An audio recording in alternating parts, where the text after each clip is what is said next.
यह उपदेश मक्का में माउंट अराफात की उड़ना घाटी में 10 AH 723 ईस्वी को जुल हिज्जा के 9वें दिन दिया गया था। यह हज के वार्षिक संस्कार का अवसर था। इसे विदाई तीर्थयात्रा के रूप में भी जाना जाता है।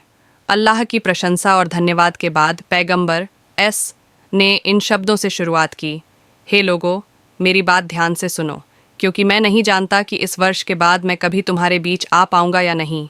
इसलिए जो मैं कह रहा हूँ उसे ध्यान से सुनो और इन शब्दों को उन लोगों तक पहुँचाओ जो आज यहाँ उपस्थित नहीं हो सके।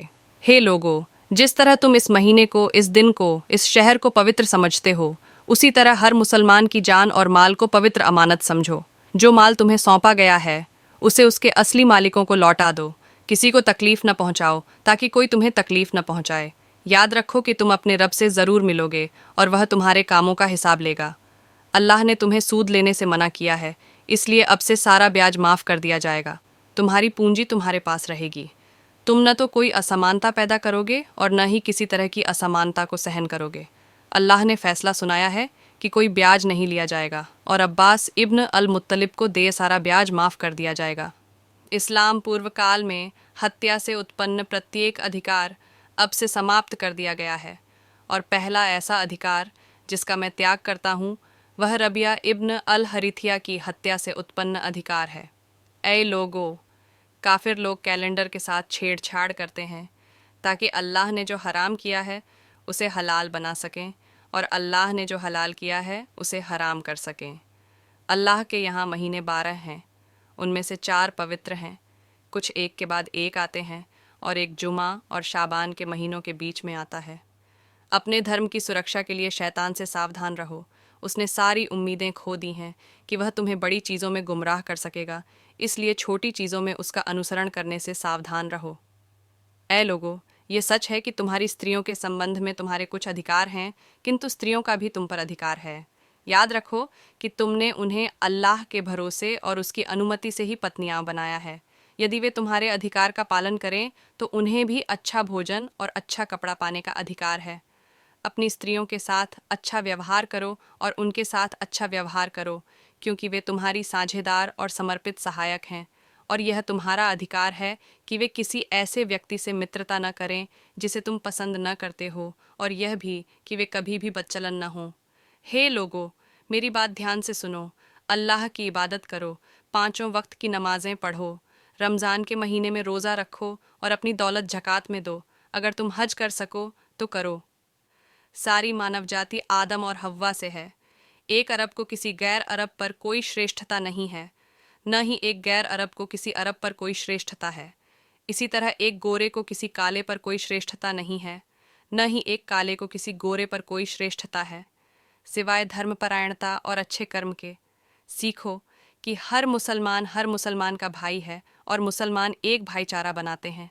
एक मुसलमान के लिए कोई भी ऐसी चीज़ वैध नहीं होगी जो किसी दूसरे मुसलमान की हो, जब तक कि वह स्वतंत्र रूप से और स्वेच्छा से न दी गई हो। अतः अपने ऊपर जुल्म न करो। याद रखो, एक दिन तुम अल्लाह से मिलोगे और अपने कर्मों का जवाब दोगे, इसलिए सावधान रहो। मेरे चले जाने के बाद धर्म के मार्ग से विचलित न हो जाओ।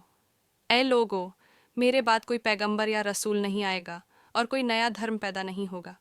इसलिए ऐ लोगो, अच्छी तरह से सोच विचार करो और जो बातें मैं तुम तक पहुंचा रहा हूं उन्हें समझो।